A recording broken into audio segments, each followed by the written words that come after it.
Halo Serene Lovers, saat ini pemerintahan Bangladesh sedang didemo habis-habisan oleh rakyatnya.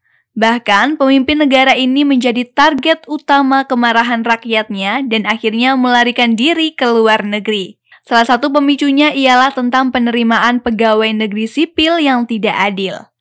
Lalu, bagaimana dengan seleksi penerimaan CPNS di Indonesia?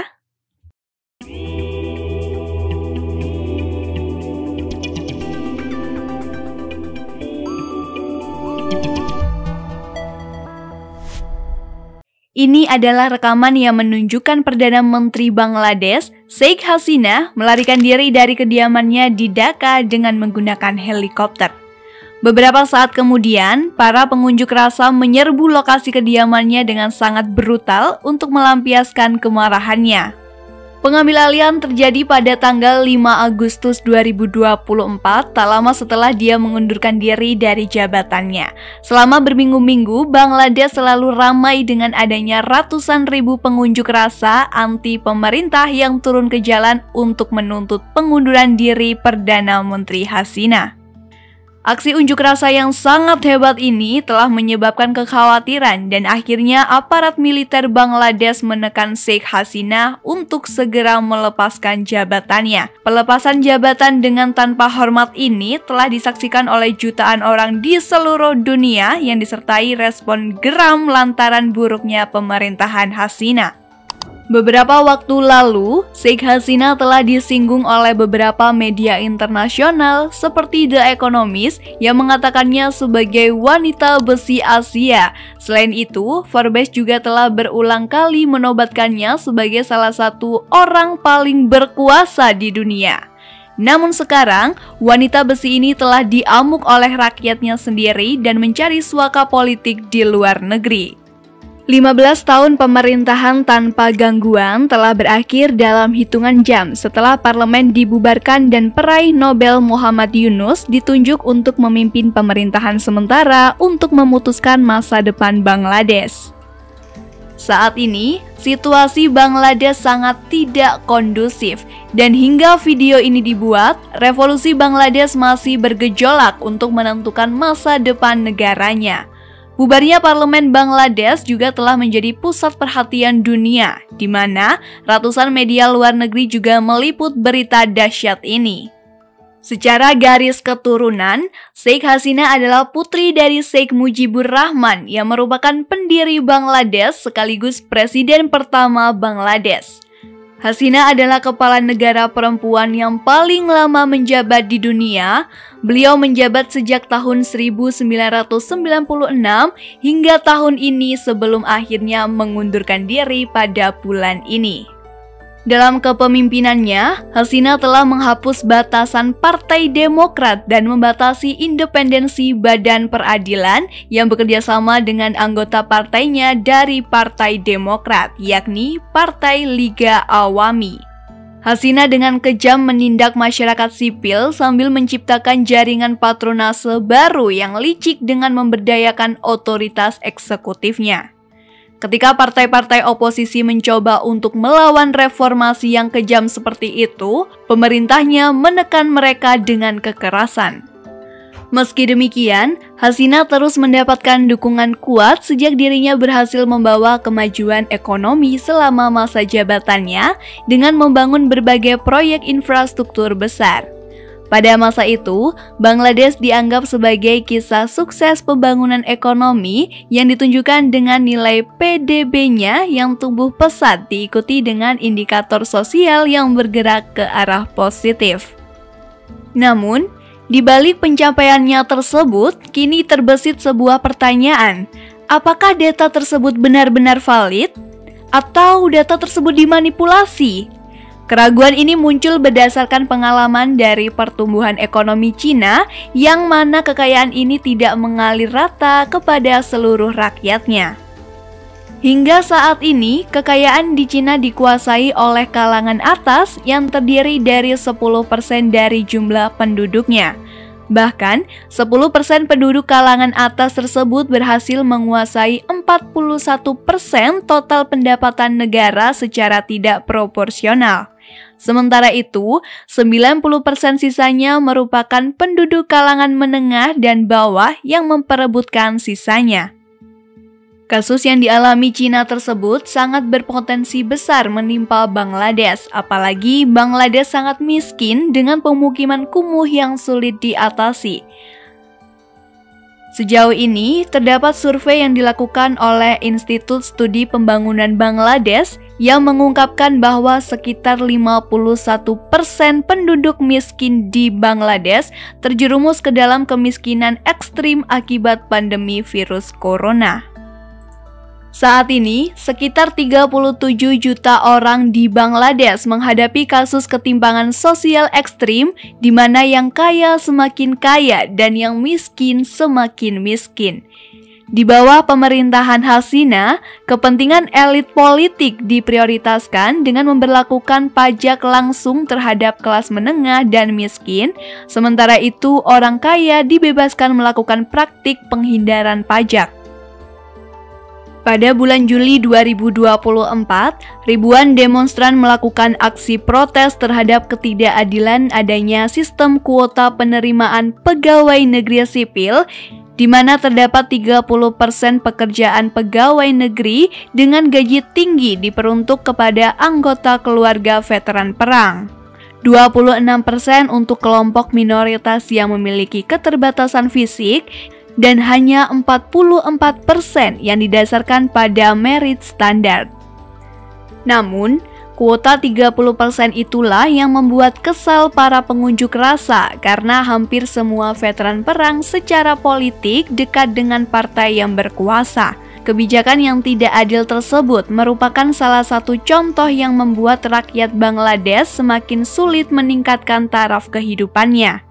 Jadi, tidak heran bila saat ini terjadi sebuah demonstrasi yang sangat besar melanda negara ini.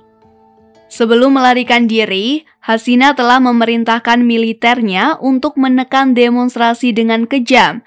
Namun, hal ini malah menyalakan kobaran api semangat para demonstran dan semakin banyak orang yang bergabung dengan mereka. Sejak tahun 2017, pengangguran di Bangladesh telah mencapai sekitar 12% atau sekitar 18 juta orang dari total populasinya sebanyak 170 juta jiwa. Namun, menurut survei dari pihak ketiga, jumlah pengangguran pada tahun 2024 memiliki jumlah yang jauh lebih tinggi.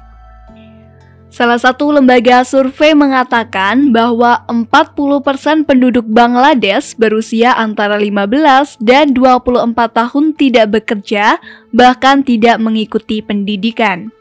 Para pelajar merasa bahwa sistem politik negaranya tidak mendukung mereka untuk merubah nasib dirinya.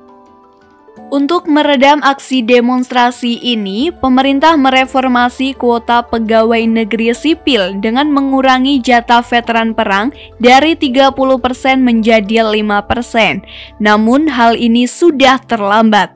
Ratusan ribu warga Bangladesh bergabung dalam demonstrasi yang mungkin sangat berbeda dari demonstrasi sebelumnya, lantaran tidak dikemudikan oleh partai politik manapun. Dalam aksi ini, tidak ada pemimpin demo atau seseorang pun yang ditujukan untuk bernegosiasi dengan pemerintahan Hasina.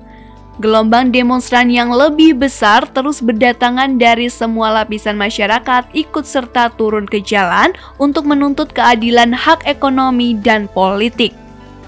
Dalam hal ini, para penegak hukum dan pasukan militer dikerahkan dalam jumlah besar untuk membubarkan pengunjuk rasa dengan cara memberlakukan jam malam, penutupan layanan internet dan data seluler, dan polisi mengambil tindakan penembakan. Beberapa sumber menyatakan terdapat sekitar 20.000 orang terluka dan ratusan orang terbunuh akibat penembakan tersebut. Sebagai upaya terakhir, Hasina membuat argumen yang tidak valid dengan mengaitkan gerakan tersebut pada oposisi politik, yaitu Partai Nasionalis Bangladesh dan Partai Nasionalis Bangladesh Jamaah Islam. Dia berargumentasi bahwa kekuatan-kekuatan Islam sedang berusaha untuk menggulingkan pemerintahan sekulernya.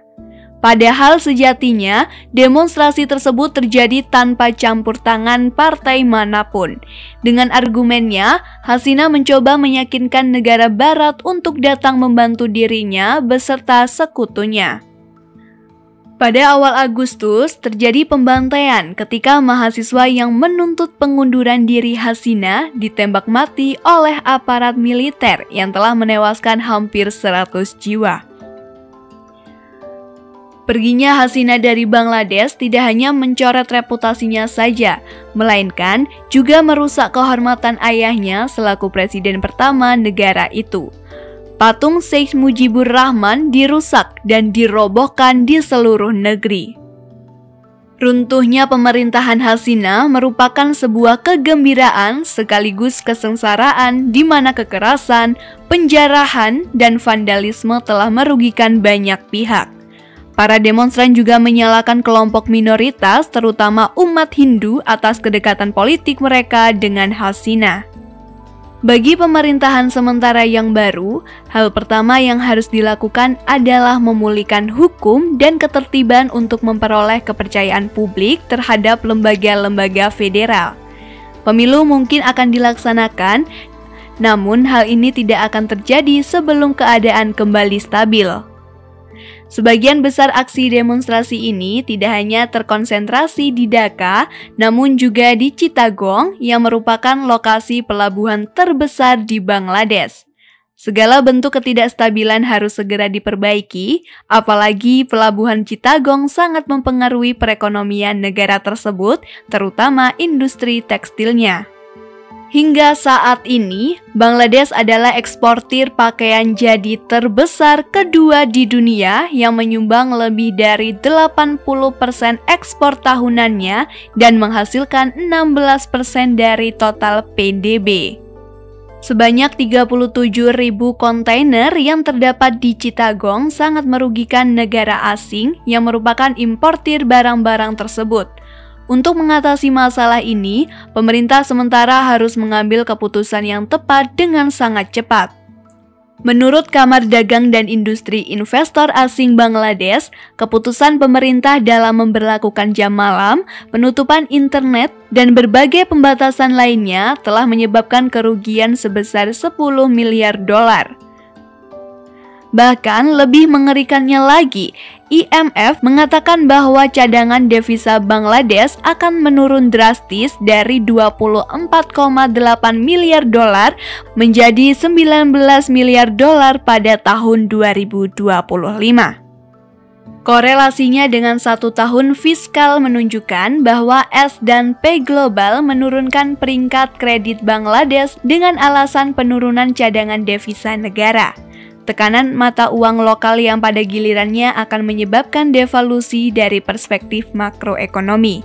Kondisi ini menunjukkan bahwa Bangladesh adalah negara yang paling miskin yang menuju lonjakan tingkat inflasi.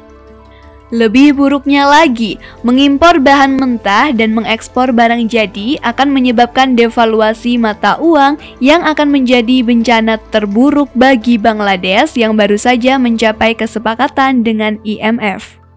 Meski demikian, persoalan kesepakatan dengan IMF bukanlah masalah yang rumit karena di balik itu semua, IMF sejauh ini dikenal sebagai organisasi yang cenderung memicu keresahan sosial karena usulan-usulannya seringkali mencakup program-program ekonomi yang sangat merugikan.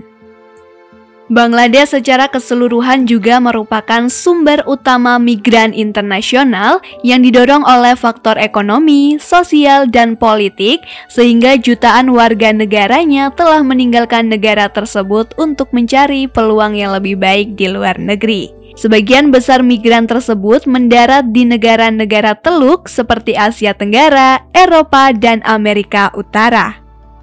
Jika Bangladesh tidak dapat melepaskan diri dari permasalahan politik dan ekonominya, maka jutaan orang lainnya dapat meninggalkan negara tersebut, namun hal ini akan menjadi masalah baru di negara yang dituju. Di Indonesia sendiri, seleksi penerimaan CPNS telah dilakukan secara adil tanpa memberatkan pihak manapun. Namun yang menjadi masalah adalah penerimaan pegawai pemerintah dengan jabatan tinggi seperti menteri, direktur, dan komisaris yang seringkali dipilih bukan berdasarkan kompetensi, melainkan kedekatan mereka dengan pemerintahan. Ini adalah sebuah ironi yang dikhawatirkan dapat meledak kapan saja seperti di Bangladesh. Semoga Indonesia segera memperbaiki sistem pemilihan pegawai pemerintah dengan jabatan tinggi agar sesuai dengan kompetensi yang dimiliki. Kompetensi pemimpin sangat menentukan kemajuan bangsa, di mana kompetensi berbanding lurus dengan hasil yang akan dicapai nantinya.